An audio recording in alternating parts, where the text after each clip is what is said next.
Máte. No, teď ještě jednou oficiálně všechny vítám na speciálním, já bych řekl úžasném novoročním webináři, na který jste se museli, přátelé, všichni kvalifikovat a já jsem se musel kvalifikovat a já vám tímto jménem Slávečky, teda protože Slávečka tady tu promo akci vyhlásila, tak vám chci všem pogratulovat, že jste to zvládli a každý z vás si můžete tak poklepat po rameni, že jste udělali dobrou práci a že jste se kvalifikovali na tenhle webinář. Na začátku já tady dlouho mluvit nebudu, jenom řeknu nějaké technické záležitosti, co se týká programu a jak to bude probíhat. A potom to už bude všecko v režii našeho speciálního hosta. Takže abych nezapomněl úplně, tak hned na začátku chci říct, že vám na konci tohoto webináře řeknu o další skvělé promoakci, protože bude navazující, a vy už to víte, většina z vás předpokládám, navazující webinář, který bude vlastně tak jako nepřímo navazovat na tenhle webinář. Hodně se to týká, my jsme se bavili o filmu Všechno je možný, a takže vy tady budete mít, protože Tomáš Adam je režisérem vlastně, nebo on to vlastně všecko zinscenoval a tak dál, takže producentem bych řekl tady toho filmu, nebo já nevím, jak se to všechno nazývá, to vám třeba řekne, ale každopádně to má na svědomí z velké části. No a my jsme někteří, kdo jste připojení tady, tak jsme byli i na předpremiéře tohoto filmu, dokonce jsme se na něm podíleli, někteří více, co se týká i jako sponzorskými dary a tak dál, takže jsme všichni účastníci toho filmu svým způsobem. No a k té promoci ještě řekneme, já vám řeknu malinko k tomu programu, jak to dneska bude probíhat, bude to velmi jednoduché. Bude to rozdělené na dvě části, protože 3 hodiny v kuse zřejmě úplně nevydržíte sedět. Samozřejmě, když budete potřebovat si prohnout, prohýbat se, tak to určitě udělejte, ale bude to hodně poutavé, si myslím, takže poznámky si připravte určitě, abyste si zapsali některé důležité myšlenky. No a pro ty, co nestihnete zapisovat, tak samozřejmě ta nahrávka bude velmi praktická, protože si myslím, že se to bude dobré si to zopakovat, ty myšlenky. No, na závěr bude takové krátké sdílení, na závěr tady toho webináře určitě, takže se taky na to těšíme a na konci si teda úplně řekneme, připomeneme tu promo akci, která běží teď právě v lednu na ten navazující webinář. Co je potřeba důležité je, já si myslím, já každý týden vedu takovéhle osobní rozvoje, takové podobné webináře kratšího charakteru a lidem říkám, buďte tady a teď. Co to znamená tady a teď? To znamená, ono úplně nejlepší je, když můžete mít i zapnout tu kameru, opravdu, pokud jste věnovali ten čas tomu a ten čas jste věnovali vlastně sobě, že jste tady teď přítomní, tak je nejvíc si to užijete, když máte zapnout kameru a když jste v kontaktu s tím, kdo to tady vede a kdy budete s námi propojení v takovém kruhu. Takže to moc doporučuju. Samozřejmě kamery teda zaplé, ale mikrofony vypnuté, jo, aby jsme se nerušili navzájem. Pokud budou nějaké otázky, to už nechám na Tomášovi, jestli, jakou formu on si zvolí. Pokud bude, Tome, já nevím, jak to máš namýšlené, jestli potom psát do chatu, nebo tak, to nám asi řekneš, takže to nechám na tobě.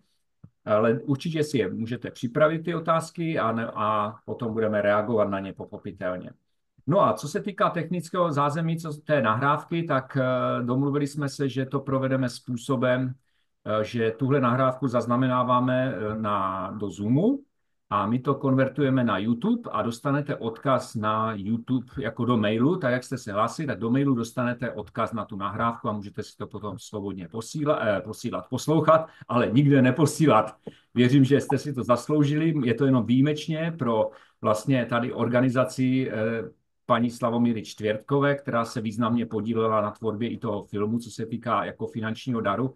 A zasloužili jste si to a tak si myslím, že není úplně vhodné, abyste to jen tak přeposílali někam ten odkaz na YouTube kanál dál. Jo? Takže je to čistě jenom takový dárek novoroční pro vás. No a z mého pohledu je to v podstatě asi všechno. Možná ještě, že se vidíme všichni poprvé, co se týká v roce 2025, tak já, nebo s některými z vás se vidím poprvé, tak já bych vám jenom chtěl popřát z mé strany, aby i tento webinář, a nejen tento webinář, vám pomohl v tom nádherném flow bohatství, úspěchu a radosti, ať vás to provází, ať jste v tom, ať v tom tak krásně plynete, ať se vám prostě daří. No a teď přivítám tady toho speciálního hosta, kterého, víte, já znám osobně už, já jsem moc rád, že jsme se seznámili a jsme takový, no, mohl bych si, troufám říct, i kamarádi, že, Tome, trošku bych to mohl tak říct, že jo, i když jsme se viděli ne tolik tak často, ale ty duše, když se potkají, většinou to je tak, že ty spřízněné duše si tak nějak rozumí a prostě mám Tomáše rád. A kdo to je? Vy jste si to přečetli někde možná, co se týká toho flyeru nebo v té upoutávky, čili že Tomáš je jakoby v tom oboru profesního osobního rozvoje už 19 let, že se tam pohybuje a psychologie úspěchu přednášel už tisícům vlastně posluchačů. My jsme ho měli i na našem osobním rozvoji, takže my se známe i z tady té spolupráce, co se týká toho osobního rozvoje. Věnuje se ve firemním světě leadershipu, time managementu, osobní efektivitě, vyjednávání či nějakých team buildingů, konzultuje tvorbu firemních kultur a tak dále. To je jedna věc. Další věc je to motivátor, kreativec, je neuvěřitelný i speaker, bych řekl, protože on úžasným způsobem umí moderovat různé akce. A taky je umělec, nevím, jestli o něm víte, ale on dělá i muziku, jestli se to tak dá říct, já tomu nerozumím tady tomu světu, ale on normálně rapuje, ale já jsem slyšel některé jeho písničky, které jakože rapuje a mně se líbí to, jaký obsah má těch písniček, co on vlastně tím sděluje světu. Takže myslím si, že tady máme úžasného človíčka, který si našel ten čas teda a má připravený pro nás speciální webinář, protože on se, jak jsem říkal, zabývá tím osobním růstem a tak dále. Takže on nám předá něco, co myslím si, že nám může i pro tenhle rok udělat mnoho dobrého v našich životech. Takže mi pomožte přivítat, jak to tady u nás funguje v tom onlineu. Tomáš už je zvyklý, já už jsem ho to učil, když byl tady na osobním rozvoji. A to je ten potles, jo, pro hluchoněmé. Takhle ta energie, když to takhle rozvížíte ruky, zkuste si to na kameru, takhle, to je potles, jo, pro hluchoněmé. A tím ho vlastně tady přivítáme, tou energií. Tomáš Adam je tady, takže Tomáši, je to tvoje. Pojď do toho. Děkuji, Rudo, za úžasné představení. Napřed se ujistím, jestli mě dobře slyšíte. Výborně. A já se chci ještě ujistit, jestli mě slyšíš ty. Slyším tě výborně. Já jsem nechtěla, ale musela. Já bych vás chtěla všechny přivítat a především tebe jsem moc ráda, že tě zase vidím aspoň takhle přes online. Všem vám děkuju a přeju vám, abyste měli z toho takový zážitek, jak já se už na to těším. Protože myšlenky Joe Dispenzy jsou tak úžasné a myslím si, že to nemůžete slyšet od lepšího člověka, než je tady Tomáš. Takže tě zdravím vás všechny, mám tužku a papír a budu zapisovat a moc se těším. Děkuju. Já taky děkuju za to úžasné přivítání a čím déle to trvalo, tak tím větší respekt k tomu mám. A já skutečně bych řekl, že jsem se fakt pečlivě připravil na to setkání, protože když vám ukážu takhle různé části poznámek, tak je jedna část, tady mám druhou část a tady mám třetí část a je to dohromady opravdu asi 11 A4. A já jsem tak jako, nechci, aby to znělo neúctivě ke Slávce, ale já si myslím, že rozhodně můžete slyšet od lepšího člověka ty myšlenky a to je samotný Joe Dispenza. Akorát ty semináře ne pro každého jsou dostupný, jsou v Americe, stojí od 2,5 tisíce do třeba 15 000 dolarů ty akce, ale rád bych se zeptal na počátku a ještě, protože tady zazní můj hlas, zazní tady vaše hlasy a jak Ruda říkal, tak já opravdu poslední obzvlášť rok, tak jsem strávil velkou část tvořením hudby, protože vnímám, že jsem se toho v životě namluvil už dost, ať už v rámci různých interviewů s úžasnými lidmi, který jsem měl možnost potkat, ať už jako respondenty ve filmu, nebo jako hosty v nějakých rozhovorech, podcastech. A ať už to bylo pro firmy nějaká přednáška, nebo nějaký trénink, školení, tak přece jenom, když sklouznete do určitého, já tomu říkám hudební poezie, když sklouznete do poezie, tak máte možnost kouzlit takovým způsobem, že vlastně předáváte nejenom slovy, ale i melodií ty myšlenky, které vlastně můžete i přednášet. A mě extrémně baví vytvářet obsah tak, aby člověk, který slyší nějakou moji písničku A i když třeba neposlouchá rap, tak já říkám, ukážu rap i jiným lidem, kterým ho neposlouchají, protože má zajímavý obsah. A naopak těm mladým lidem, který rap poslouchají, tak říkám, tak vám ukážu osobní rozvoj v podobě rapu. Takže takhle nějak to mám a přijde mi to jiný v tom, že se daleko víc dotknete duše člověka a srdce člověka, jelikož hudba, pokud se vám zalíbí obsahově, textově, nebo se vám zalíbí nějaký film, ale u hudby je to ještě pravidelnější, tak si ji prostě můžete pustit znova a rádi si ji pustíte, protože tam je ta melodie a jde to prostě přímo do duše. Takže, jak jsem zmínil ty hlasy, když budete mít chuť, a tím vás vlastně jako zvu, tak na Spotify nebo na iTunes, tak jsem teď nahrál 2 písničky. Jedna se jmenuje Hlasy a tu doporučuju. A druhá se jmenuje Bůh obalenej tmou a tu taky doporučuju. A je to úplně jiná flow, je to úplně jiná melodie, ale myslím, že obsahově chytíte to, co se snažím říct. A je to taková pozvánka, protože ta hudba je něco, čím opravdu jako hodně žiju. Stejně jako s filmem. Ještě jednou bych chtěl Slávečce poděkovat za to, jak moc nás podpořila, protože je to úctyhodný to, jakou práci a jak to můžeme posouvat. Takže děkuji moc ještě jednou, mega si toho vážím. A rád bych se zeptal vás na začátek. Ruda říkal, ať si vypnete mikrofony a já bych, Rudo, tě poprosil, jestli bys mi mohl říct po 1,5 hodiny, že máme udělat přestávku, protože jsem schopný jet jako v kuse, tak když tak mě prostě zastav a řekni, hele, to je pauza. Tak to je jedna věc. A mikrofony si každý ovládáte sám? Můžete si je zapínat, vypínat? Ano, ano. Tak já vás budu nějak vyvolávat tak, jak vás vidím. A chtěl bych se zeptat za prvý. Znáte Joea Dispenzu? Ano, ne. Jestli jste četli nějaký jeho knihy? Ano, ne. A co vy byste rádi, bez ohledu na to, jestli Joea Dispenzu znáte nebo neznáte, tak děláte podnikání, zajímáte se o osobní rozvoj, děláte podnikání v oblasti síťového marketingu, víte, jak to funguje, s čím se setkáváte, ať už v té části zákaznické nebo stavěním sítě, tak jsou nějaké oblasti, ve kterých byste možná se rádi posunuli, rádi se rozvinuli, rádi se dostali na novou úroveň, zlepšili něco. A tohle opravdu může být jednak z oblasti toho podnikání, ale jednak z oblasti osobního života.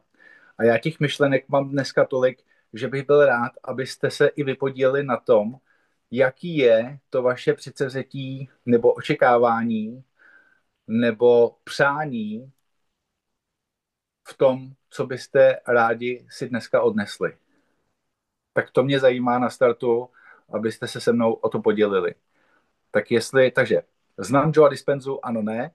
Četl jsem nějakou jeho tvorbu, viděl jsem nějaký film, ano, ne. A co je to, co bych já rád rozvinul nebo rozvinula? Co mě trápí? Co chci posunout? Jo, jak to pojmete, nechám na vás. Tak já ti, Rudo, vrátím slovo a začni. A mám takovou metodu, že vždycky ten, kdo bude mít slovo, tak vyvolá dalšího. To známe tu metodu. Dobré. Tak děkuji za slovo. Pana Dispenzu znám ho z Unity, co se týká, jak proběhly ty videa různé, nebo na YouTube videa. Nečetl jsem žádnou knihu, takže to je na ty 2 otázky odpověď. A co by mě zajímalo, co mě trápí, bych to tak nenazval, ale já jsem v tom oboru osobního rozvoje a fakt jako na sobě pracuji dlouhé roky. A tím, že mám nutriční klub, a to ty víš, pracujeme s lidmi, a mě baví pozorovat a přinášet tu naději těm lidem do toho života. Čili mě by zajímalo dneska na tom webináři, jakým způsobem, jednodušším, možná ještě jednodušším než pan Joe Dispenza, navést ty lidi a vysvětlit jim, jakým způsobem můžou na sobě ještě pracovat po téhle stránce. Jo, protože jedna věc je výživa, druhá věc je pohyb a třetí věc je právě tady tohle, jo, ta psychika, práce s tou hlavou, prostě s těma myšlenkama, jo. Samozřejmě to vztahuju i k sobě, protože to, že na sobě pracuji, znamená přesně tohle, jo, že používám i hodně teď jako práce s těma myšlenkama, co můžu pro sebe ještě více udělat. Takže to je z mé strany. A předávám slovo komu. No tady Hedvičce Maňákové, to já jsem dědeček, ona taková šikovná babička, my se vždycky potkáváme, tak předám slovo Hedvičce. Takže dobrý večer, já vás zdravím všechny. Tak já jsem o něm teda jako slyšela, ale jako taky jsem od něho zatím nic nečetla, ani nějaké žádné video jsem od něho neviděla. A Ruda mi mluvil trošku z úst, protože právě jsem přemýšlela, jakoby, když mluvíme s těmi klienty, tak vlastně jakým způsobem jim to podat, nebo jak rozvinout tu debatu, že aby oni pochopili, že i ten osobní rozvoj je velmi důležitý, protože to nemůžete jenom tak na někoho vybafnout, protože nevíte, na jaké úrovni ten člověk je, že když ho vidíte poprvé, podruhé a tak dále, ale jakoby, aby si o vás neřekl, že jste nějaký, jakoby, nevím to správné slovo, EZO, ale prostě takovým přirozeným způsobem, aby to vyplynulo a aby i oni, protože já jim třeba říkám, jo, je potřeba pracovat i na tom svém sebevědomí, mít se ráda a tady tyhle ty věci, ale aby to jakoby brali tak jako nějak přirozeně, aby to nebralo, že je to prostě něco nadpřirozeného nebo takhle.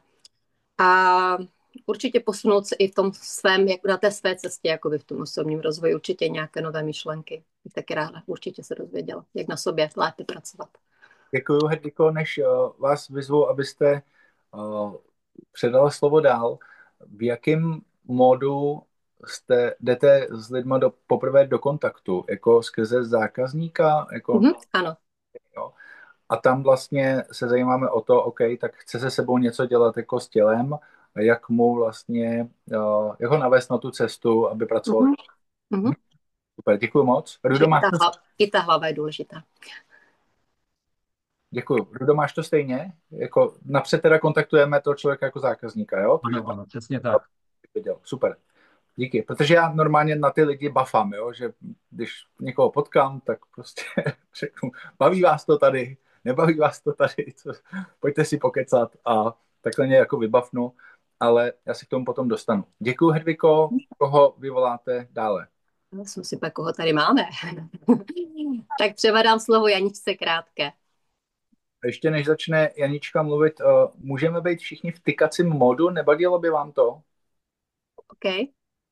Super, tak děkuju. Tak Janičko. Takže já vás všechny zdravím.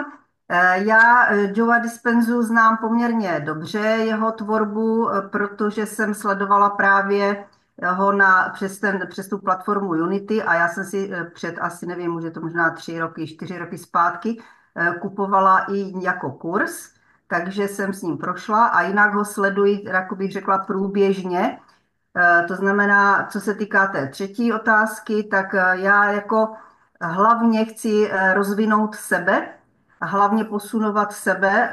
V podstatě takové ty jako možnosti vlastně seberozvoje, vidím tam obrovský potenciál, takže já jako denně opravdu pracuji na tom, aby se mě tam dělaly ty nové dráhy, neuronové spoje a podobně, takže a abych to potom mohla v podstatě předávat dál, že každý je zodpovědný za to, co žije a že si to každý může opravdu tvořit sám. A to je pro mě obrovská jakoby myšlenka, kterou chci předávat dál, ale napřed sama sebe v tom chci zdokonalit.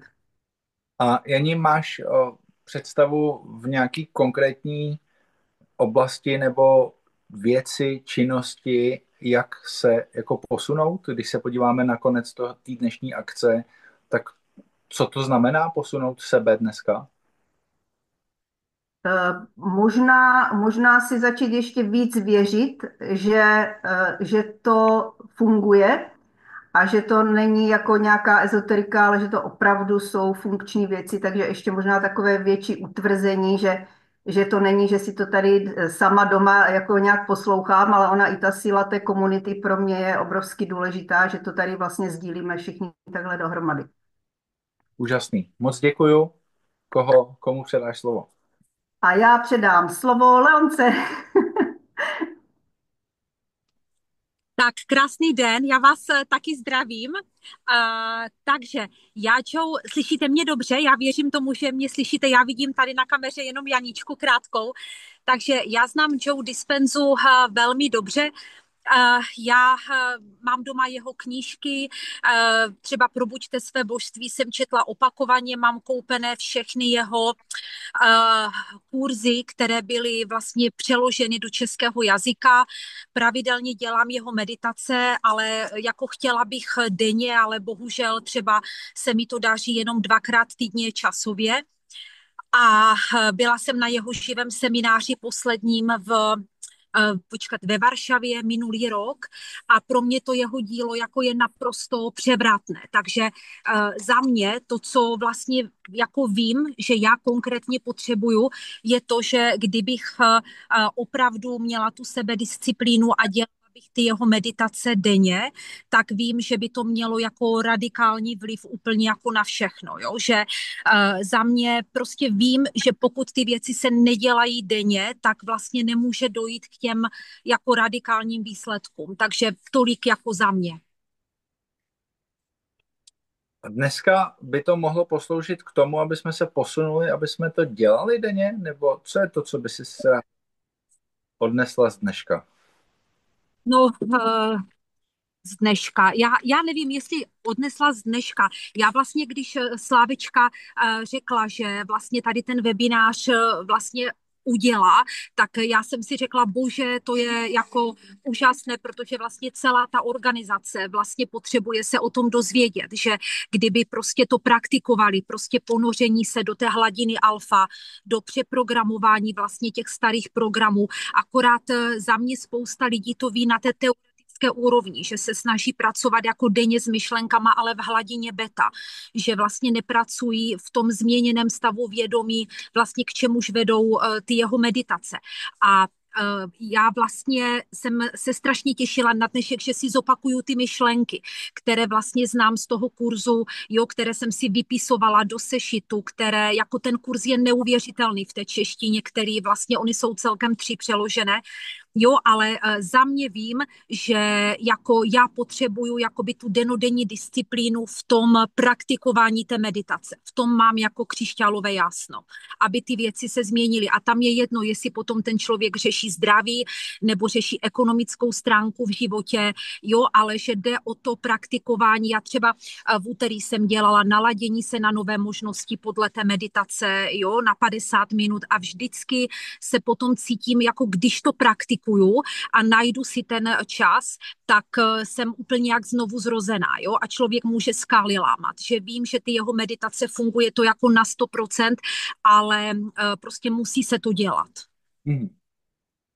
Takže kdybychom se dostali blíže k větší míře sebedisciplíny, tak to bude mít užitek dneska. Jo. Ano, u mě to je vyloženě o tom být jako nekompromisní ve vztahu k sobě a prostě, když člověk ví, že je to tak moc důležité, aby navzdory pracovnímu vytížení a navzdory pracovním povinnostem, aby to prostě udělal. Úžasný. Děkuju moc, velmi hezký. Koho vyvoláš dále? Tak třeba Ivanku Kabelíkovou.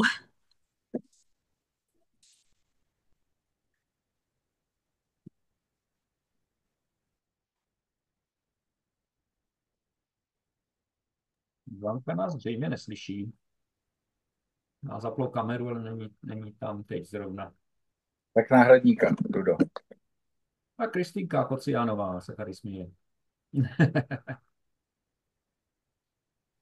No, takže první otázka teda neznám, nečetla jsem, nevím. Nebo možná ano, už jsem někdy postřehla nějaké ty myšlenky z toho a z ostatních vyprávění, ale sama zkušenost nemám. A moje téma jsou asi finance a celkově jako nastavení si, už jako dlouho na tom pracuji, jak si dovolit opravdu se posunout v tom, mít tu hojnost, co se týká jako finanční sféry. A to si myslím, že je moje asi takové nejaktuálnější téma, jak tohle to si dovolit v podstatě. Dovolit si být bohatá ohledně financí. Mhm. Děkuju. Řeší to mnoho lidí. 25% české populace je na prahu přežití. Naprosto jako je to čtvrtina, je to hodně. A myslím, že to je taky velmi přínosný téma, o kterém si popovídáme. Děkuji moc, Kristý. Kdo dál? Tak, na mě tady vykoukla Dáša Doleželová, já si nejsem jistá, jestli už povídala. Dášenko? Ahojte, tak ahoj Tome. Tak Dispenzu znám z nahrávek, knihu jsem nikdy nečetla. Tady jsem ze zvědavosti, čím mě to obohatí. Jsem teď momentálně v životě i pracovně nejnadšenější, jak jsem byla, protože pracuji takovou novou metodou a v podstatě trvalo to dlouho, ale žiju to, co jsem chtěla, takže já jsem teď šťastná. Nicméně, když jsem si říkala, co, jak jsi položil tu otázku, tak já jsem si to napsala slovy, jak víc výmluv, a Leonka to řekla sebedisciplína, je to v podstatě ono.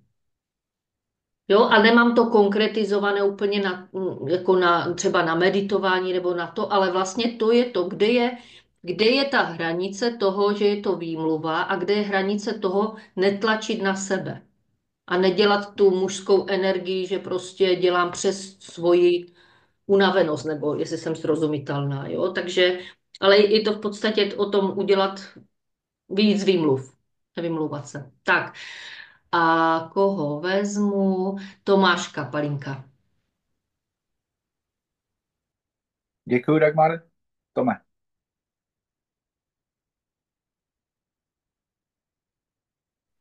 Dobré, tak všechny zdravím. Tak já jsem pana Dispenzu znám, nic jsem teda o něho nečetl ani neposlouchal, protože vlastně, jak jste slyšeli Leonku, tak to je hlavně její doména, že vlastně ona pana Dispenzu poslouchá a byla na tom semináři. Pro mě vlastně, co teďka jedu, tak je to meditování ráno večer, kdy vlastně bavíme se o tom, jak to využít vlastně v podnikání. Tím, že vlastně já jsem spíš ten, kdo zařizuje to doma kolem firmy, spíš objednávání, tak já s těma lidma moc nekomunikuju, spíš když je potřeba něco zařídit. Ale vlastně v rámci sebe ten osobní rozvoj teď pracuji na tom vlastně uvědomění si ten soucit, abych ho pořád jako si uvědomoval. A vlastně, co říkala Leonka, ta sebedisciplína, ta je vlastně základ všeho. Tak a za mě asi tak. Máš to má nějakou oblast jako v tom soucitu, jako kde bys rád, aby se to projevilo? To tě potká na každém kroku. Myslím to tak, že vlastně v rámci toho života tě ovlivní, ať už, když bychom řekli přes politiku, řízení auta, všeho, kdy vlastně jsou ty situace, tak vlastně dává do toho to uvědomění toho nereagovat. Ale je třeba, když bychom to dali na to řízení, někdo spěchá, když tě omezí, tak spěchá třeba do porodnice, jak říká manželka. Takže dá tam ten soucit. A je to spousta situací vlastně dennodenně. Tak jenom to uvědomění si učit, že to by to mělo být. Mhm. Děkuji. Díky, srozumitelný. Děkuji moc. Kdo dál? To... A za mě Slávečka, jestli můžu poprosit. Já učení Joe Dispenzy znám, taky jsem ho právě někdy na Rádio Radost o něm mluvila, proto o to více těším, ale já nejvíc bych chtěla ještě více naučit pravidelně vytvářet koherenci mozku a srdce a mít jasný záměr. Spojit ho s emocí, to, co on vlastně učí. A předávám slovo Verunce Pokorné. Děkuju. Moc děkuju, to je obrovská čest dostat slovo od Slávečky. Všechny vás zdravím. A já teda Dispenzu znám z Unity, poslouchala jsem nějaké různé ty videa a školení od něj, knížky jsem žádné nečetla.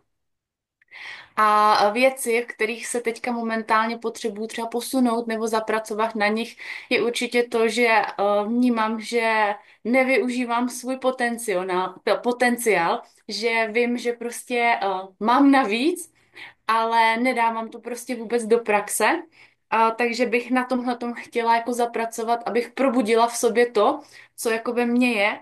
A vím, že to i úzce souvisí s tím, že bych potřebovala se i dlouhodobě udržovat jakoby v těch vysokých vibracích, v těch pozitivních, což samozřejmě, když se všechno daří, tak je to jednoduché, ale když jsou nějaké různé životní situace, tak je to vždycky jakoby těžší, což ale zároveň ty životní situace jsou prostě součást života. Takže bych se chtěla lépe naučit zvládat vlastně tady takové ty různé jakoby výzvy a celé to propojit, jestli to teda dává smysl. Naprosto. Děkuju, Veroniko. Komu předáš slovo? Jo, já bych zapomněla. Tak já předám slovo Adélce Březinové. Tak, ahoj, já vás taky všechny zdravím. Já Joe Dispenzu znám jenom jako podle toho názvu, nic jsem nečetla, nic jsem jakoby neviděla, jenom to, že prostě existuje. Spíš jako Elonka nám o něm hodně jakoby vypráví a tak. A co bych třeba chtěla u sebe hodně posunout, jak prostě odolávat takovým tím vnějším vlivům, co na vás prostě jakoby běžně jakoby působí. Jo, ať prostě, jo, že když prostě se jako něco daří, tak člověk prostě ty emoce zvládá daleko lépe, ale když třeba něco nejde úplně podle toho, jak by si člověk představoval, tak ty emoce víc jakoby, tak prostě jakoby mají s tím tělem a jak to jakoby víc, aby nebylo tam takové jakoby ty velké výkyvy, taková ta vlna nahoru, vlna dolů, ale ať to člověk jakoby vyrovnává v takové nějaké jednotné hladince. Tak asi to tak za mě. Moc děkuju. Díky. Kdo dál? Tak a koho tady vidím? Vidím tady nějakou paní Janičku Kantorovou, tak ty přidám slovo.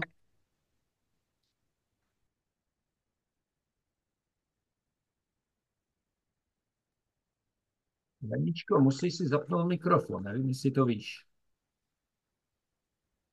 No, Kantorová. Ona není moc asi zdatná bývat na Zoomu, připojená teda. Jani, musíš se odmutovat. Musíš odmutovat ten mikrofon. Tak ťuknout a vlevo dole mikrofon ťuknout na něj. Tak ano, Slyšíme se? ano. Ano, krásný den. Tak já jsem pana Dispenza poznala přes Slávečku a hodně mě právě myšlenkově zajímá působení mozku, vysílání na dálku myšlenek a v čem bych se chtěla posunout dál, určitě pracovat na tom, abych byla, tak jak bych to řekla, vyváženě v pohodě, v rovnováze. To je to, k čemu se všichni chceme určitě dopracovat a být v životě šťastná, ale k tomu potřebuju samozřejmě i tu práci, i ty lidi kolem sebe a rodinu, zvířata a na tom chci pracovat dále. A proto rozvíjím vlastně tady ty aktivity už více jak 30 let. Děkuji, Jani. Děkuji. Kdo dál? Někoho. Já tam nevidím. No, ale tak Rudo, pomož mi, prosím tě. Já to skrze tebe přehodím tady na Leničku Hruškovou. Ano, protože já se soustředím čistě na to, víš, takže... takže někoho tam dej za mě. Že? Krásné odpoledne, já vás zdravím. A co se týče mě, tak já znám jméno, ale nikdy jsem nic nečetla, žádnou meditaci jsem nikdy nedělala, takže toto bude takový jako podrobnější první seznámení s jeho díly a tou tvorbou. No a když bych měla říct, jako pro co jsem si dneska já přišla, tak hodně ty témata už tady zaznívaly. A zaznívala tady téma finance, kdybych tu oblast taky u sebe chtěla rozhodně ještě více posunout. A zaznělo tady téma udržování se ve vysokých vibracích, s čím taky naprosto souzním. A chtěla bych posunout i jako naučit se ještě více svými myšlenkami tvořit si svoji realitu, že posunout prostě tady tuto oblast a zapracovat na tom. Snad jsem srozumitelná. Naprosto. Děkuji, Lenko. Děkuji. Taky děkuji a předám slovo Pavlínce Svobodovi. Podle mě ještě nebyla. Já vás moc zdravím, já jsem se připojila trošku později, protože jsem přiběhla z klubu, ale pochopila jsem, že je tázáno, kde jsem potkala pana Dispenzu, takže taky přes United a tady vlastně na osobním rozvoji s Rudíkem. A přesně jak tady vlastně bylo řečeno, tak bych taky chtěla se naučit ještě lépe použít ty moje myšlenky, pozitivní myšlenky, přitahovat si do toho života vlastně opravdu to, co všechno je možné i nemožné. Takže vlastně tohle, protože myslím si, že za poslední dobu jsem hodně zapracovala a jde to poznat i v mém životě ty změny. A navíc mě tady ještě přitáhla opravdu ta zvědavost. Jestli takhle stačí. Děkuju, stačí. Tak a vůbec nevím, kdo byl, kdo nebyl. Rudíku, pomůžeš ty mě zase? No, No tak ještě na kameře máme tady manžele Peterkovi, Jana a Jarek. Tak děkuju. No, A manžele nejsou, kdo jsou, nejsou vlastně. Jančíko, zamutuj se. A Kantorová Tak to není. Hezké odpoledne. Hezké odpoledne. Ano, my jsme tu máme tady i synka, tak ten tady tak bude pobíhat kolem nás. Tak já Joe Dispenzu znám ho z Unity, tak jak už říkal Ruda a jiní, tak vlastně asi myslím, že 3 roky po sobě v tom Unity byl, takže s Tama ho nějakým způsobem znám, nějaké věci jsem se nějakou dobu dávala do praxe, ale je pravda, jak člověk nemá tu každodenní disciplínu a nedělá to denně, tak vlastně odejde se od té praxe, což fakt nevede k těm výsledkům. Takže asi tak a co tady dneska očekávám, já mám pocit takový, jakoby, jak v sobě překonat nějaký strach a otevřít se hojnosti, že teďka pracuji i s knihou Myšlení k bohatství, takže i vlastně teďka vlastně bude s Petrem nějaký webinář, takže na to se taky těším, že se snažím prostě těmi různými cestami otevřít tu hojnost a překonat i ten strach z neúspěchu, z překonávání překážek. Takže tak asi za mě. No, za mě. Já spoustu věcí, které znám a kterýma mě osobní rozvoj nějakým způsobem potkává, je díky ženě. Teda ne manželce, ale partnerce. Nicméně o Joe Dispenzovi taky vím jenom od ženy, jenom něco málo, nic jsem od něj nečetl ani neslyšel. A v čem já bych asi tak chtěl nějakým způsobem zapracovat je, člověk spoustu věcí ví, ale nedělá je. Jak z toho vědět, se více dostat k tomu dělat. To asi tak jako za mě. S tím asi bych rád něco udělal. Děkuji. Děkuji, velmi, velmi věcný. Komu předám? Ještě. To mně už přijde, že už byli Roman Březina a je tam slečna. Adelka už byla, ta už byla. Aha. Ještě Janička Gottfriedová nebyla. A tady na těch, co nejsou na kamerách, ještě nebyli, ale tak nevím, jestli je má smysl vyvolávat. A to většinou nedělám teda na osobním rozvoji. Ono ještě víc lidí nebylo. Dobrý den všem. Co se týká otázek, tak ty moje odpovědi nejsou vůbec jiné než těch, co tu už mluvili. Jméno jenom tak letmo znám, nic jsem nečetla, nic jsem ještě neviděla. No a co se týká, proč jsem tady, já vždycky, když se k Rudovi na něco připojím nebo chci připojit, tak vždycky se dozvím něco, co mám vědět nebo co mám v tu chvíli slyšet. Takže já jsem víceméně zvědavá, co se dozvím.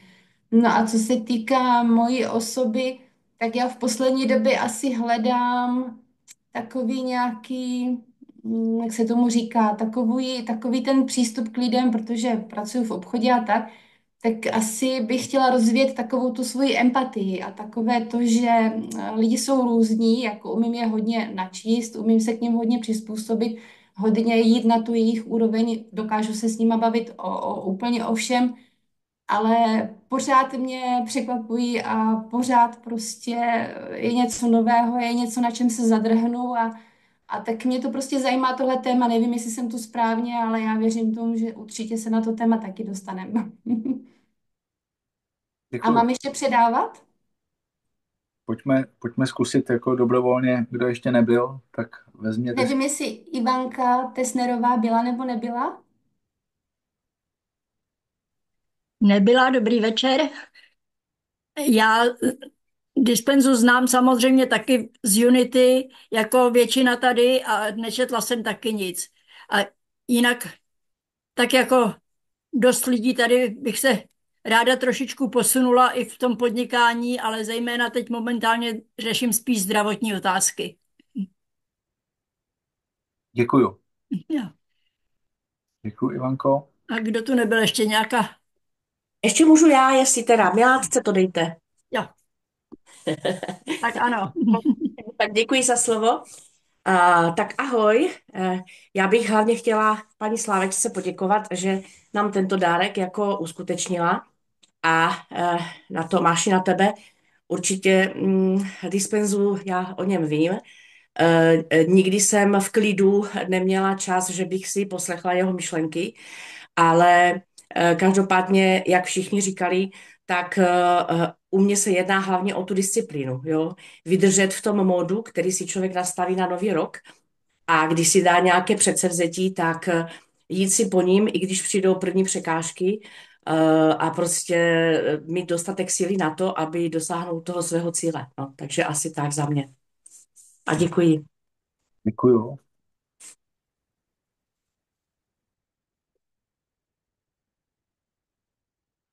Tak je ještě někdo, kdo nebyl?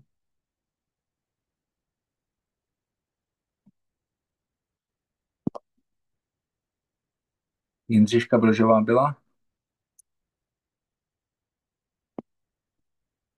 Tady mám Věra Tkáčíková byla? Sarudo, pomůžeš mi, nebo už jsme byli všichni? Já říkám, na těch kamerách, co nejsou, tak to je Ivetka Kožáríková, zapla, výborně. Ano, já jsem ještě nebyla, já taky asi neřeknu nic úplně nového. Pana Dispenzu znám jako to jméno, nic jsem nečetla, takže nevím. A co od toho očekávám? No doufám, že se dozvím zase víc, jak ten osobní rozvoj dělat v praxi, protože prostě tu teorii bych řekla, že asi známe každý, co jak by se teoreticky nějak mělo dělat, ale řekla bych, že potom je těžké to reálně udělat a udělat to správně tak, aby nám to opravdu jako fungovalo. A aby prostě to, co chceme, se opravdu jako splnilo. A věřím, že když se to dělá tím správným způsobem, tak se to splnit může. Takže já doufám, že zkrátka tady dneska se dozvím, jak to v té praxi udělat, aby to, co si přeju, o čem sním, tak aby se to stalo tou realitou. Děkuju, díky moc. Tak a pokud jsme byli, Lenka Kolmanová byla? Nebyla, ale nevím, jestli, jo, už se zapíná. Dobrý den. Já teda vůbec neznám Joea Dispenzu, nic jsem nečetla a dneska jsem tady vlastně, dá se říct, poprvé takhle napojená a spíš ze zajímavosti dozvědět se něco nového. Takže tak. A co nového by ti pomohlo, Lenko? Co nového by mě pomohlo? Tak já jsem takový začátečník tady v tom podnikání a nikdy jsem nepodnikala a mám spíš strach i z toho podnikání, takže ono je to takový jako veliký balíček a je to rozsáhlé. Tak i uspůsobení času a všeho, jako takhle. Já se s tím ještě trošku peru, ale pomaličku si to už ukládám, ale ještě pořád je potřeba nad tím hodně přemýšlet, jak kdy, co dělat a tady tak. Děkuju. A je ještě někdo? Monika Dla byla? Monika nebo Bára, nevím, jestli slyší, jestli mohou mluvit, ti třeba nemůžou. Víš, my to jako respektujeme, když oni jsou, víš, nejsou na kameře, oni možná jsou na sluchátkách v veřejné dopravě někde, víš, takže oni třeba nemůžou mluvit, že? Dobře. Tak já mám podněty zapsaný, všechny jsem si zapsal, co jste mi řekli. A myslím, že se, troufnu si říct, všech dotkneme jistým způsobem. A já ty poznámky, které mám dneska, tak určitou část, nevím, jestli vám budou platný úplně všechny, myslím, že ne úplně všechny, ale určitou část bych vám rád potom nasdílel, protože jsou speakeři, kteří si to schovávají jako pro sebe a dávají si to jako do kapsy a je to jejich know-how. Já moc rád tohle s váma nasdílím, protože vnímám, že určitý věci, které tady mám, tak je fajn se k ním vrátit. A ono samozřejmě, když máte dneska poznámky, tak viděl jsem, že někdo jede v autě, jak říká Ruda, někdo je třeba v dopravě, ne všichni máte možnost si ty poznámky dělat a já bych rád, abyste je všichni měli. To znamená, Rudo, poprosím tě potom, jestli bys přesdílel to, co bych ti poslal. A kde začít? Kde začít?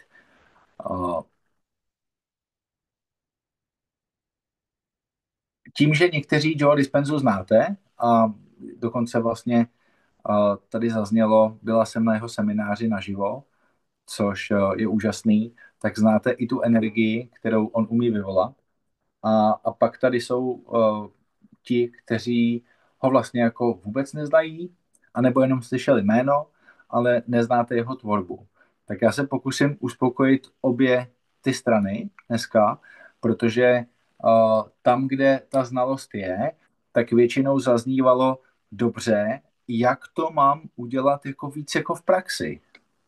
A tam, kde ta neznalost je, tak si myslím, že povedou zajímavé otázky, který, kdyby byl Joe Dispenza vaším koučem, tak jaký otázky by vám asi pokládal. A tohle si myslím, že bude pro vás jako cenný, když dneska dostanete takovou jakousi sebekoučovací analýzu, krátkou, určitý počet otázek, na který bych rád, abyste si odpověděli a odpověděli jste si na ně poctivě.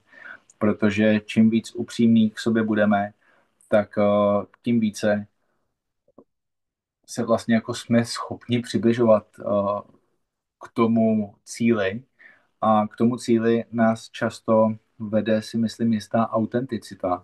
Nebo já docházím v životě tomu, že jsem měl něco v sobě, když jsem byl malej a postupně, ať už je to škola, nebo to jsou rodiče, v nejlepším zájmu se snaží o to, aby jsme byli šťastní, ať už jsou to nějaké vzorce ze zaměstnání, nebo z práce, nebo z podnikání, tak zkrátka to prostředí, ve kterém jsme, tak nás dramaticky ovlivňuje. Slávka říkala koherence, můžeme si to takhle představit. Já když vlastně převedu to slovo, tak je to, že na vás prostě působí vliv někoho, koho máte intenzivně vedle sebe a vy se stáváte částečně tím prostředím, ve kterým jste. A Joe Dispenza udělal jeden za mě jako absolutně jako převratnou věc, že a vy ten příběh částečně znáte, částečně ne, ale řeknu ho, tak jemu se stala nehoda na kole, velmi zkráceně, kdy v 90 kilometrech do něj narazilo auto a poměrně mu to sešrotovalo páteř. Ležel v nemocnici, dostal 4 posudky a ta pravděpodobnost, že nebude chodit, byla poměrně vysoká. Zažil si něco, čemu se říká temná noc duše. Z jeho pohledu dlouhá temná noc duše, protože máte možnost jít do určitý jistoty, která jistá není, to znamená, nemusíte chodit a nemusí se to povést, nebo nemusíte chodit a může se to povést, a nebo vkročíte svým vlastním rozhodnutím na svůj vlastní revers do neznáma a necháte pracovat s vaší proaktivní činností a s tím, že tam budou překážky, a ne malé překážky, vyšší sílu, vyšší inteligenci. A tady vlastně se dostáváme k úplnému jádru, jestli dneska, tak jak tady jsme schopni uvěřit tomu, že je prostě něco, co nás absolutně přesahuje. Na co jsme prostě krátký.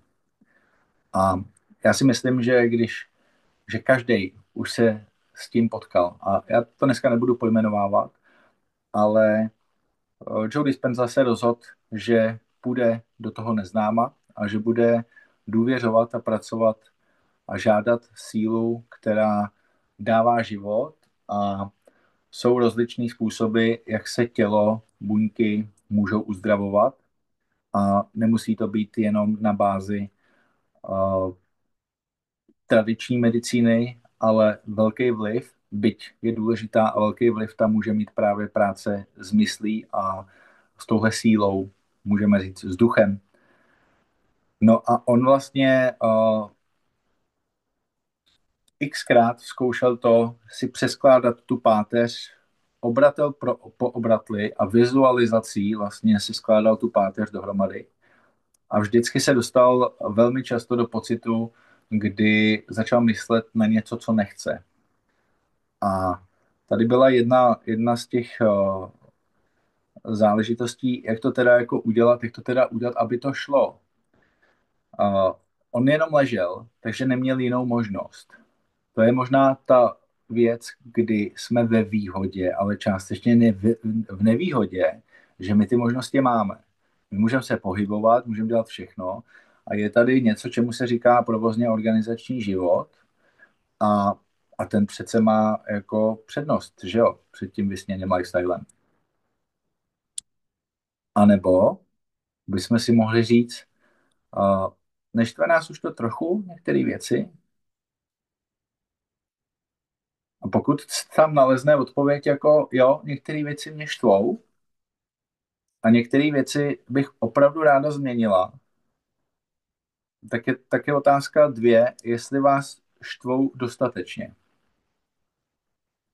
A nebo jestli vás zatím štvou málo a po kousíčkách a dlouho a kumuluje se to a dostane se to do nějakého bodu, kdy někdo to může říkat vyhoření. Nebo úzkost, anebo deprese, nespokojenost. Jedno, jak to budeme nazývat. A jsem přesvědčený, že každý z nás zná lidi, kteří to takto mají.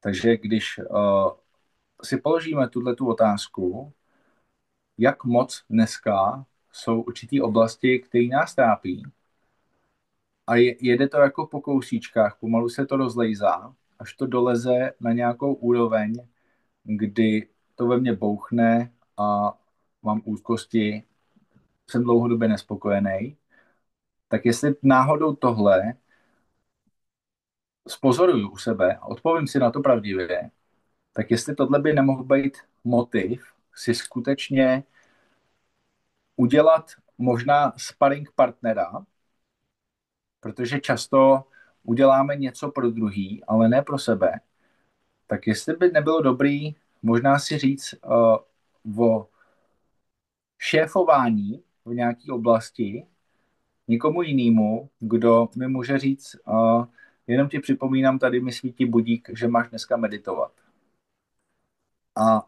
A slož mi ten report zpátky. Jo, protože jedna je to, tady často zazněla asi 4krát, tady zazněla disciplína, ven z výmluv.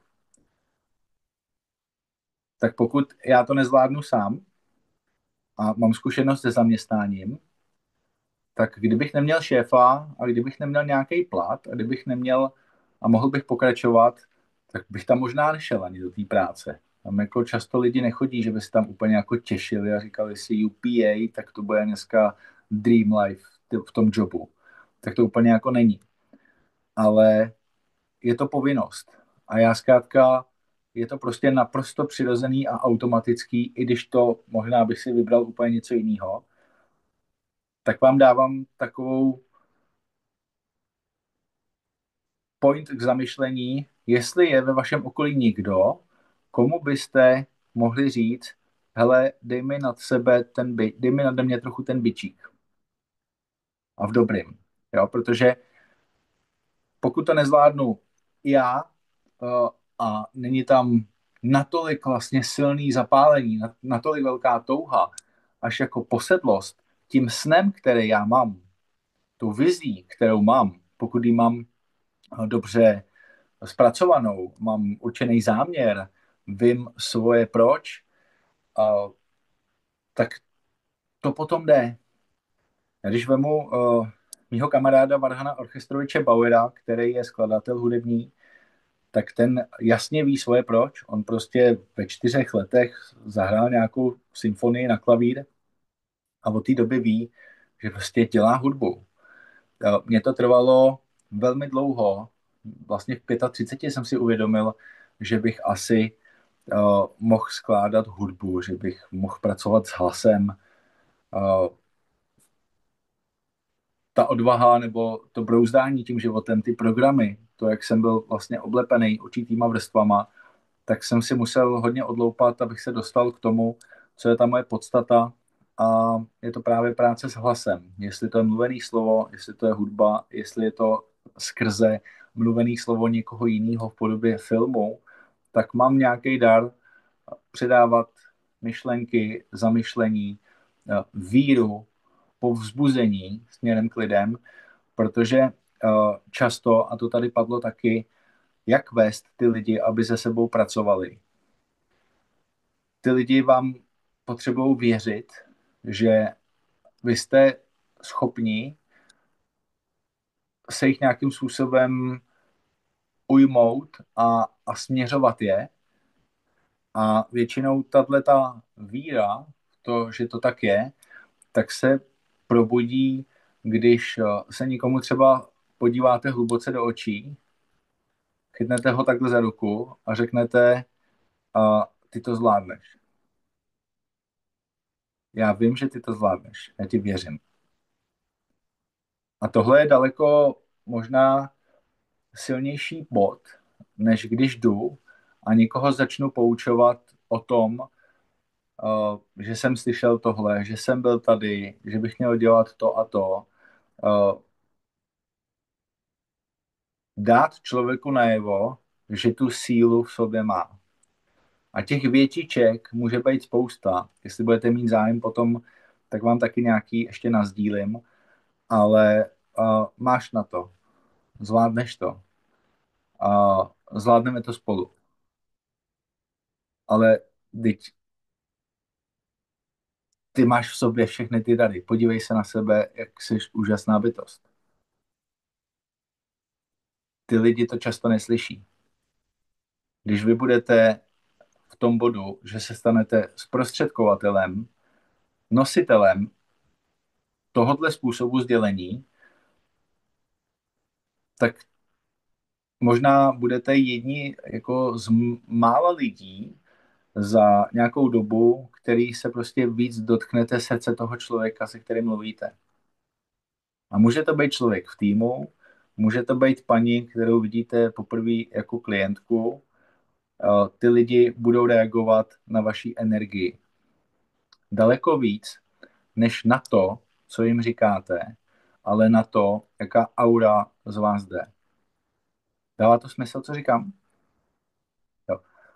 Takže to je jedna z věcí, kdy ten Joe Dispenza, v podstatě, a teď se vrátím k té myšlence, tak dlouho, protože on neměl tu možnost, on jenom ležel. My máme ty možnosti, tak proto jsem takhle jako se to snažil rozvést. Ale on tu možnost neměl. Takže on dokola skládal obratel po obratli tu svoji páteř, protože on byl doktor. A vždycky, když mu tam přišlo něco, co mu překazilo pozornost, tak začal znova. a z 3 hodin z přerušovaného procesu tak se dostal na zhruba 40 minut, kdy za 40 minut bez přerušení pozornosti si sestavil tu páteř v hlavě, v představách, v myšlenkách a on to nazývá, že to je jako když trefíte tenisový míček přesně tak, jak máte. Že se prostě něco stalo, něco se změnilo. Ale je tam obrovská síla vlastně jako zaměření a oddání se důvěry v ten proces. Není jiná možnost. Není plán B. On se prostě takhle rozhodnul. Takže když vezmete vlastně dnešní svět a podíváme se na to, kolik máme aplikací v telefonu, podíváme se na to, kolik máme aktivit v provozně organizačním životě, který vlastně děláme každý den a kvůli něm se často neumíme zastavit, nebo si prostě nedovolíme si zastavit. Když vezmeme to, kolik věcí nás baví, jak je rozptýlená vlastně jako pozornost, tak to můžete vnímat, jako když vezmete papír, propícháte ho na kousky a pustíte skrze něj světlo, tak těch paprsků bude spousta. Ale když si představíte laser, tak ten laser má prostě úplně jinou sílu a nedá se to vlastně jako srovnávat. On o tom i mluví Jirka Procházka, což je náš MMA zápasník, tak o tom mluví vlastně v tom filmu Všechno je možný, který jsme vytvořili s Pepou a s Kubou Janečkem. A on tam říká, dejte si fokus na jednu věc, ve které vnímáte, že můžete být dobrý. Rozvíjejte ji a pokud bavíme se o podnikání, tak někdo má schopnost jako pracovat s produktama, vysvětlovat produkty, je zapálený do toho. Nikdo jiný je schopen prostě koučovat lidi. Nikdo jiný schopný je, já to mám třeba tak, že se jako dotknu lidí a putuju dál tím životem. Jo, nemám to na ty dlouhodobé vlastně záležitosti. Když se jako dotknu, uděláme si něco pohnu v člověku a zase jako putuju dál. A těch lidí poznávám za život spoustu. A to mi je vlastně těžký se dostat do té své jedinečnosti. A je to další otázka, co je to, v čem já jsem opravdu jako dobrý, v čem se jako cítím dobře, v čem si myslím, že jsem dobrý. A můžu si na to odpovědět sám. A myslím, že už kdysi jsme si na to taky dávali otázku, nebo se můžu zeptat několika lidí, který mám rád okolo sebe, nebo ráda okolo sebe, ať mi oni řeknou, co mi jde, v čem jsem dobrá, v čem jsem dobrý, v čem je mi se mnou hezky. A nechte si dát tu zpětnou vazbu, protože taky si myslím, že znáte tu situaci, kdy máme tendenci vědět a vidět, v čem druhý by se měli zlepšit, tak my to vidíme. Oni sami to nevidí. Tak je dobrý si nechat vlastně tu zpětnou vazbu říct, protože ona se bude pravděpodobně potkávat. A když vám řekne 10 lidí svůj názor na vás, co mi jde, v čem jsem dobrá, v čem jsem dobrý, co mi jde, v čem jsem dobrá, v čem jsem dobrý, tak se dostanete do situace, kdy to zjistíte, protože se to bude protínat.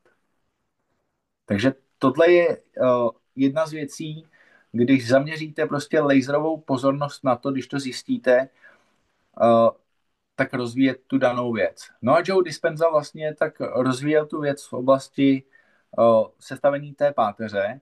Výsledek je, že dneska chodí a udělal vlastně dohodu s tou sílou nebo inteligencí, jedno jak to nazveme, že když bude znova chodit a když se uzdraví, tak zasvětí život zkoumání a propojování těla a mysli nad tou hmotou. To znamená, že je mnoho lidí, kteří pochybovali o jeho práci, ale on tím, že to měřil a zapojoval do toho různý kolegy z různých institutů, tak si myslím, že dneska je to člověk, který došel absolutně nejdál v tom, že prokazuje ty věci vědecky. My často spiritualitu máme prožitky, máme pocity, ale těžko si rozumíme na úrovni slov. Proto mluvím hodně o té energii, protože pokud máme energii doprovázenou slovama a ty slova nejsou složitý, já ti věřím, máš na to, ty to zvládneš, je tam vlastně jako energický sdělení, přesvědčivý sdělení, že to z vás jde, že to tak myslíte vážně, že to neříkáte jako ploše, tak v tu chvíli způsobíte to, co tady taky zaznělo od Slávečky na ten dotaz, a to je jistá povznesená emoce. Vy prostě pohnete něčím v tom člověku, kdy se zamyslí a dostanete se do nějakého bodu úplně jiný síly a schopnosti se dotýkat druhého člověka. A tím, že Joe Dispenza vlastně ty věci začal měřit, začal pořádat semináře, tak on hodně propaguje meditaci a padlo tady slovo koherence.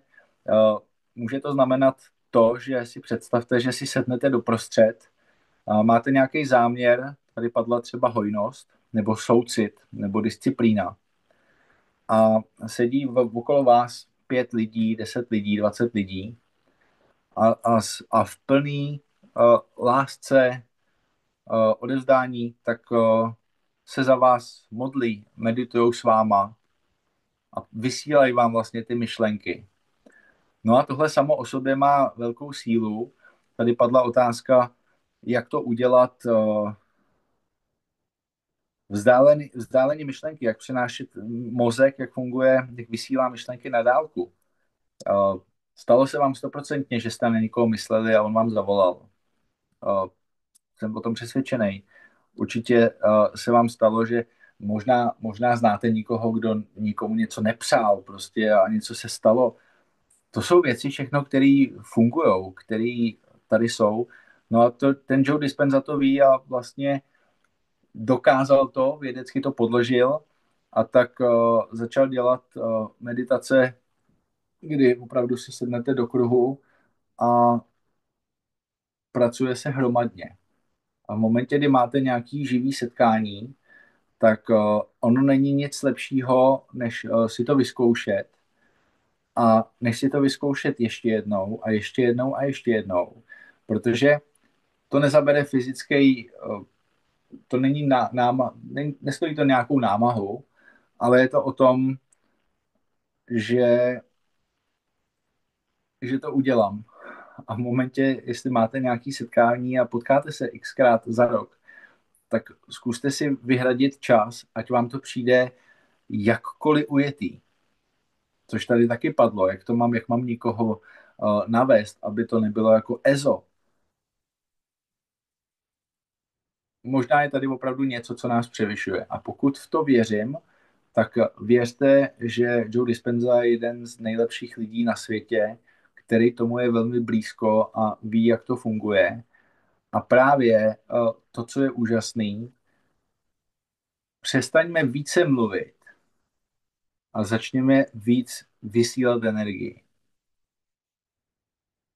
Takže proto on propaguje meditace a jedna z věcí, kterou pro vás vám ji pošlu, tak já jsem dělal nějakou dobu zpátky takovou výzvu, kde to je o zvládání návyků, protože vnímám, že jedna z klíčových věcí pro rok 2025 tak je právě práce se sebedisciplínou a s návykama.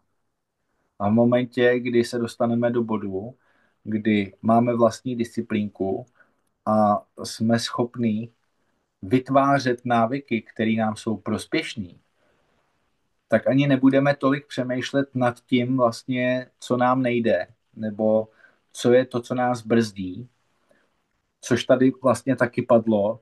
Jsou to ty výkyvy emocí. Když se nám daří, tak je to OK, ale co když se mi nedaří? No tak mám ten mozek zahlcený tím, co se může stát a vyplaví se tam ty strachy a samozřejmě, že víme všichni, jak tohle funguje a jakou to má sílu. Láska je silnější síla než strach. Dramaticky. Je víc lásky nebo víc strachu? Co pozorujete víc? No víc strachu, který se prostě projevuje, ty lidi bojíme se, ale láska je silnější. Takže já když tu lásku vlastně vztáhnu na ty návyky a často se hovoří o sebelásce, o sebehodnotě, musíš mít rád sám sebe. Tak co to je? Tak je to schopnost, že když si řeknu, půjdu si 3krát týdně zaplavat, tak půjdu. A beru to jako prioritu. Jsem prostě, mám Rudu, který mi říká, hele, dneska jdeš plavat. A jestli ne, tak platíš mi shake. Bez debat. Jo, to je ta láska k sobě.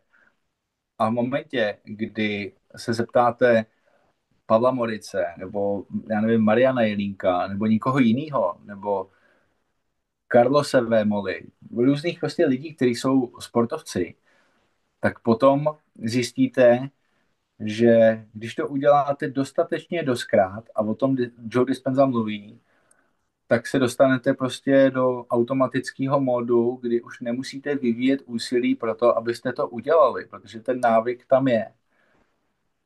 Ale všechno to začíná u toho, kde jsem mluvil na začátku, jestli je tam nějaká motivace, která je silná a je pozitivní, anebo jestli si připustím to, že mě něco pomalu užírá. A vy si vyberte svoji váhu, co vás vlastně jako víc dostane do aktivity a do akce. A k tomu poslouží určitý otázky, které si řekneme.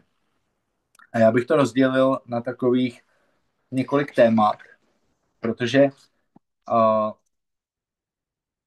ty myšlenky skutečně ovlivňují život. Strašně moc. A kdybychom si dali otázku, děláme teda, pokud máme, a to je to zásadní, to proč, ta otázka proč. Znám to svoje proč? Znám vůbec ty věci, jako proč to dělám? Zabýval jsem se tím, dal jsem tomu ten čas? Protože dneska je velmi důležitá, a to Joe Dispenza říká, ta otázka jak. Vědět, jak to teda udělat v té praxi, jak to tam poslat, jak to tam převést. Ale před tou otázkou, jak je furt ta otázka proč. Proč to dělám? A zase si ji můžu položit jako negativně a já doporučuji, položme si ji pozitivně. Co chci, jaká je ta vysněná realita? Jako chci mít větší časovou svobodu, snížit provozně organizační starosti, chci mít teda o 2 nuly finančně jako navíc, nebo o nulu, pomůže mi to? A my si dáme pár otázek, které vám vlastně jako rozvedou to přemýšlení, co s tím teda jako budeme dělat.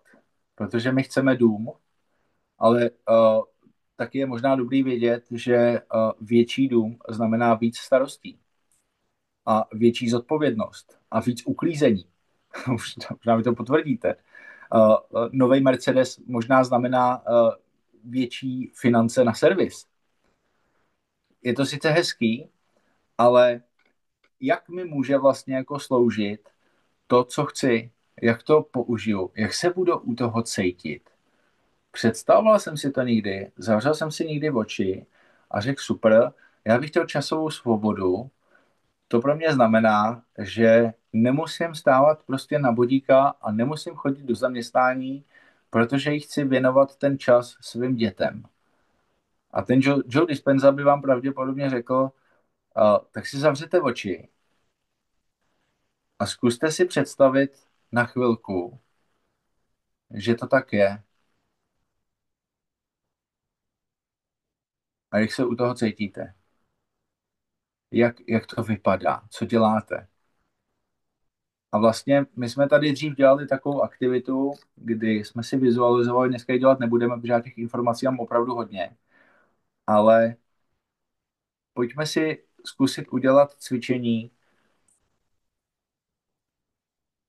a dejme si, když si dáme potom přestávku, až mi řekne Ruda, tak prodlužme si tu přestávku o 5 minut a dejte si opravdu 2-3 minuty na to, že si dáte sluchátka, puste si hudbu, zavřete si oči, prosím vás, neryšte za volantem. Ale a pokud možno zastavte na chvilku a jenom si představte tu fázi v jakýkoliv oblasti života, kterou vy chcete posunout ještě, tak jak to vypadá, jak se v tom cítíte. Zkuste si představit, co děláte ten den a jak vám v tom je. A já bych si chtěl, aby po té přestávce jsme si dali krátkou sebereflexi, jenom opravdu jako jednu větu, co jste tam vnímali, jestli vás to tam pustilo nebo nepustilo, jestli ten pocit jako přišel, nebo cítili jste to, necítili jste to. To je vlastně, jak se Slávečka ptala na tu vyvolání té emoce. Tohle je na toto cvičení. Udělat si tu chviličku na tom a říct si, kde chci vyvolat tu emoci. Co to je? Tak to je jedna taková pozvánka a tam najednou zjistíte, že ty myšlenky, které tvoří realitu, tak právě jste vyzkoušeli v praxi, jak to je. Protože on mluví o tom, když chci být úspěšný, tak já se musím cítit úspěšný. Chci být bohatý, tak se musím cítit bohatý. No jo, ale jak to mám udělat? Když ještě nemám ty peníze, jak to mám udělat? Tak si představte, jak to vypadá, že je máte. A nemusíte nutně ležet ve vaně, kdy se na vás sypou bitcoiny. Jo. Je to prostě, může to být o tom, že si rozklikne, že si představíte, že prostě jdete na váš bankovní účet a podíváte se na to a je tam úplně jiná částka, než tam je dneska. Že jdete do obchodu a nepočítáte to, jestli máte přesně na nákup, anebo ne. Jestli, když za váma přijde vaše děcko, že by chtělo něco novýho, a jakože děti si umí říct, ty nejsou na tom tak jako my ještě, prostě si jdou za tím svým cílem, některý jako dost urputně, dokud to nedostanou. Tak jaký je to prostě úplně v pohodě, bez jakéhokoliv stresu říct moc ráda. Vzít někoho na dovolenou, svého blízkého, splnit někomu nějaký sen, protože chcete. Já nevím, jak vypadá vlastně ta hojnost jako za vás, ale ono je jednoduchý říct, chtěla bych hojnost, chci říct hojnost, ale je nutný opravdu, a v tom je ta individualita, v tom je ta jedinečnost, v tom je ta genialita, že každý to má jinak, ale všichni máme vlastně podobné oblasti, ale každý vlastně chodíme trošku v těch cestičkách vedle sebe. Tak co to je? Jak to použiju? Jak to vypadá u mě? Tak to je pozvánka do tohohle cvičení. Jenom jestli teď to bylo srozumitelné, to znamená, až bude mít přestávku, tak si dejte tu vaši oblast, co bychom chtěli a jak to teda vypadá v detailu. A dejme si opravdu na to 2-3 minuty. To vám bude stačit. Dejte si sluchátka, ať vás nic neruší. Puste si nějakou třeba hudbu a představujte si to v detailu a pak si řekneme jenom krátkou sebereflexi k tomu. Můžu pokračovat dál? Tak. Ono to tady padlo taky v jedné té otázce, jak dostat vlastně to vědění z té teorie do toho dělání. Ta teorie je velmi důležitá, protože zase Dispenza mluví o tom jít z té teorie do toho znalce. To znamená, a znalec je ten, kdo prostě to dělá. A potom se posunout dál do toho mistra, kdo je v tom prostě výborný. A on říká od těla k mysli a k duši, by se taky dalo říct. Jo. A v momentě, kdy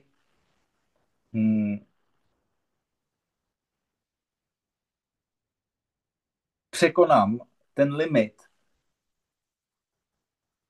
mně se nechce, nebo já na to nemám čas, do bodu našel jsem si ho, anebo nikdo v mém okolí mi ho pomohl najít, protože jsme se domluvili, že si budeme kopat do zadku, tak vy sami ucítíte ve velmi krátkém čase tu radost, že ona přichází. Ona sebou samozřejmě ponese ty výsledky.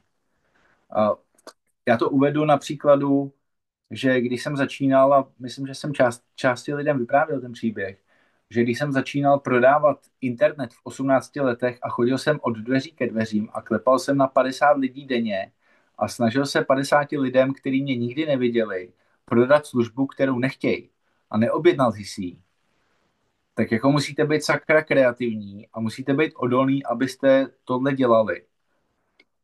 No jo, ale když to uděláte 50krát denně, tak zjistíte, že ty lidi mají dohromady 7 argumentů.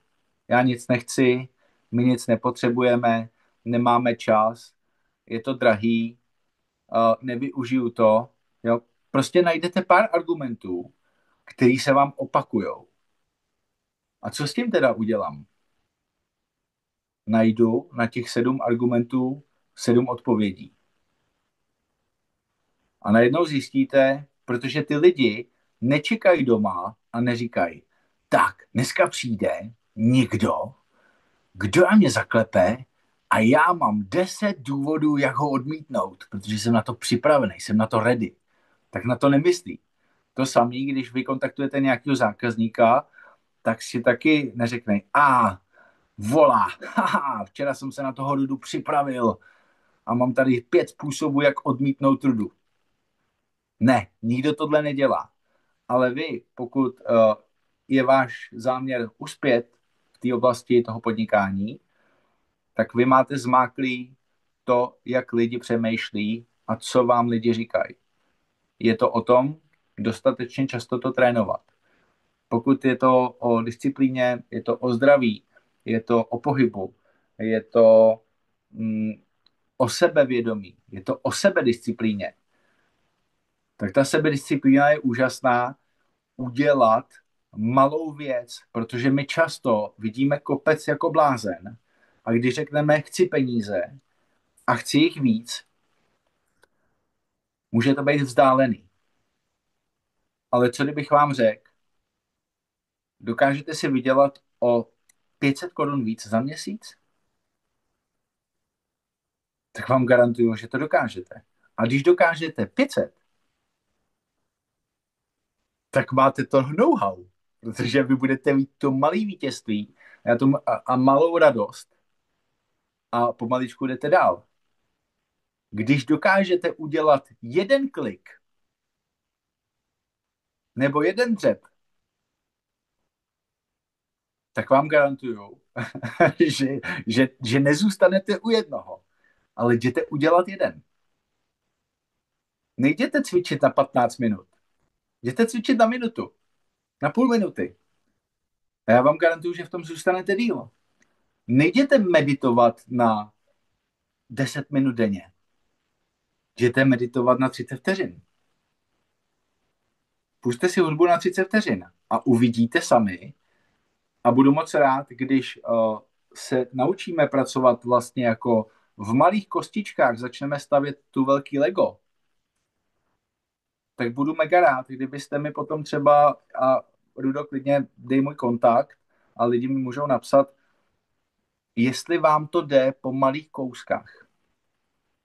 Sněste mikrokousíček, ani ne malej, ale mikrokousíček. Obujte si ty boty a vyběhněte. S tím, že se vrátíte po 20 metrech. To je ten základ. Jak se tam dostat. Jak najít tu disciplínu. Protože ta disciplína jako velký slovo, to je prostě sebedisciplína. Mám zvládnutýho sebe. A já říkám ne.